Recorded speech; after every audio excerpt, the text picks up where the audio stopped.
Specifically अगर successful होना होता है तो एक यंग ग्रेजुएट को क्या करना चाहिए, उसके क्या स्टेप्स होने चाहिए पहले? जब हम 6 सेमेस्टर में होते हैं ना, जो मैंने फील किया था और जो बाकी ग्रेजुएट्स भी फील करते हैं, पीछे से हम एंड्रॉयड भी पढ़ के आए होते हैं, हम वेब डेवलपमेंट भी पढ़ के आए होते हैं, यूनिटी भी पढ़ के आए होते हैं।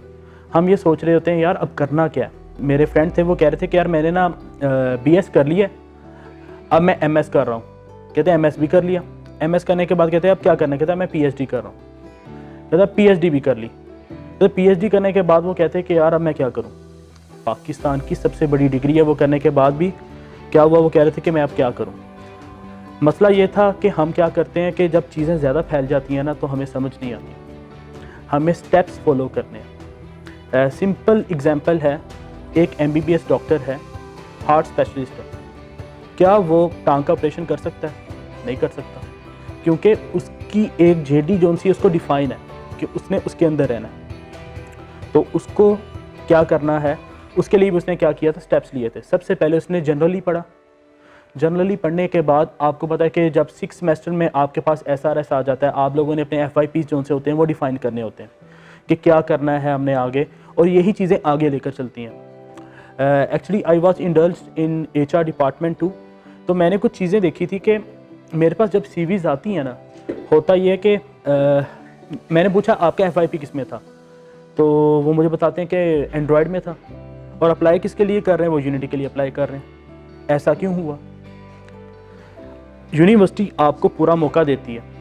हम क्या करते हैं, हम उस टाइम समझ नहीं पाते कि यार हमें हुआ क्या था। हम क्या करते हैं, बस उसको FYP एक गुजार देते हैं कि हमें A+ ग्रेड मिल जाएगा और हमारा CGPA बहुत ऊपर चला जाएगा।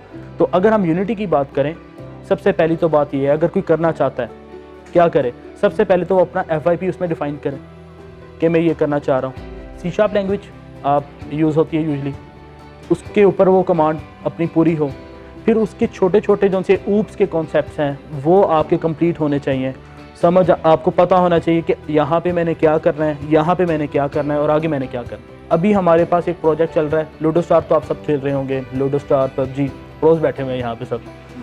तो लूडो स्टार में क्या किया उसने, छोटी सी इनोवेशन लेकर आया कि हमें जो उनसे कॉइन्स मिलते हैं, वो जो इन्वेस्टर था उसने बाकी बंदों से बात की कि ये इन कॉइन से मैं क्या करूँगा, मैं परचेजिंग करूँगा। उसने उसको एज अ डिजिटल करेंसी उसको यूज़ करना चाहा। तो इसका मतलब है ये जो सी फील्ड है ना, ये फील्ड बहुत बड़ी है। हमने डिफाइन करना है कि हम क्या हैं इस टाइम और हमने आगे कैसे चलना है। सबसे पहले तो डाउन टू अर्थ, क्योंकि कामयाब बंदे की रीज़न ही सबसे बड़ी ये होती है कि वो क्या करता है, यहाँ से ऊपर जाता है। सबसे पहला स्टेप क्या होता है कि आप as a junior developer hire होते हो या एज अ इंटर्न हायर होते हो। हम अक्सर कभी कभी ना ये सोचते होते हैं कि यार 3 महीने इंटर्नशिप करूँगा, ये मुझे पे भी नहीं करेंगे, मैं क्या करूँगा। ऐसे तो नहीं होता, मैं तो 10-10, 15-15 लाख रुपए खर्च करके आया हूँ। लेकिन आप ये चीज़ तो सोचें, आपको आता क्या इस टाइम। तो एज अ एम्प्लॉय मैं जॉब ढूंढ रहा था, मुझे जॉब नहीं मिलती थी। और अब जब मैं हायरिंग करवा रहा हूँ, मेरे मैनेजर को बंदे नहीं मिल रहे।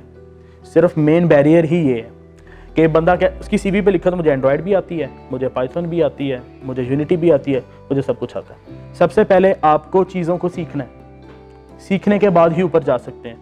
देन आपको कमांड लेनी है चीज़ों के ऊपर कि लेट्स सपोज मैं एक एप्लीकेशन बनाता हूँ विद इन 20 डेज, अब मैंने उसको ऑप्टिमाइज कैसे करना है। What kind of quality or you can say intrinsic quality of your company is there जिसके बारे में आप सबसे ज़्यादा प्राउड हैं, because you have built everything after going through everything? अगर मैं अपनी कंपनी की बात करूं, मुझे भी इतना कोई टाइम नहीं हुआ। 2019 के एंड पे मैंने अपनी कंपनी स्टार्ट की। अल्हम्दुलिल्लाह मेरे पास जो सी टीम मेंबर्स हैं वो 50+ हैं। तो मैंने क्या फील किया HR डिपार्टमेंट में, हम ना बीइंग अ पाकिस्तानी थोड़ा सा ना क्या है, हम सीरियस नहीं है चीज़ों के ऊपर। मेरी HR मैनेजर जो सी हैं, उन्होंने ना एक बंदा हायर किया और हमने उनको ईमेल भी भेज दी, सब कुछ ही कर दिया। उन्होंने कहा जी कि मैं मंडे को ज्वाइन कर रहा हूँ। हुआ ये कि मंडे को उसकी हमने हायरिंग करवाई कि उसका वो मंडे को आएगा, मंडे को नहीं आया। ट्यूसडे को हमने उसको मैसेजेस किए, वो नहीं आया। वेडनेसडे को उसका मैसेज आ जाए मैंने कहीं और ज्वाइन कर लिया।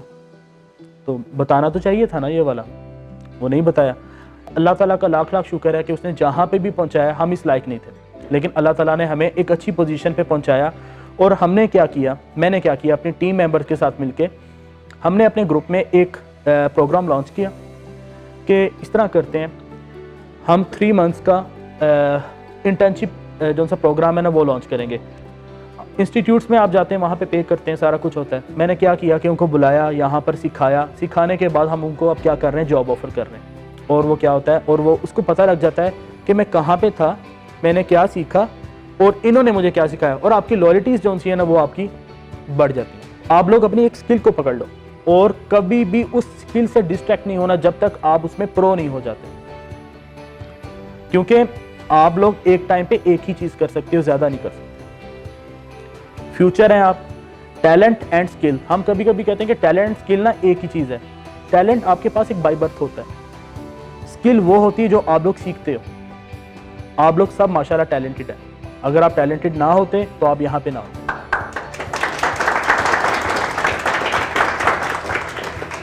Any other closing remarks from your end for these learners that are about to graduate in a few weeks? Pakistan की ज़मीन जो सी है वो बहुत अच्छी है। यहाँ पे एक एक चीज़ वो जो सी बहुत वैल्यूएबल है। हमें अपनी स्किल्स के ऊपर काम करना है।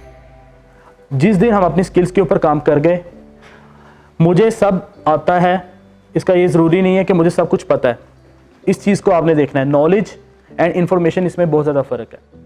इस चीज़ को जिस दिन हम इसके ऊपर काम कर गए ना, तो इंशाल्लाह हमें कोई भी नहीं रोक सकता।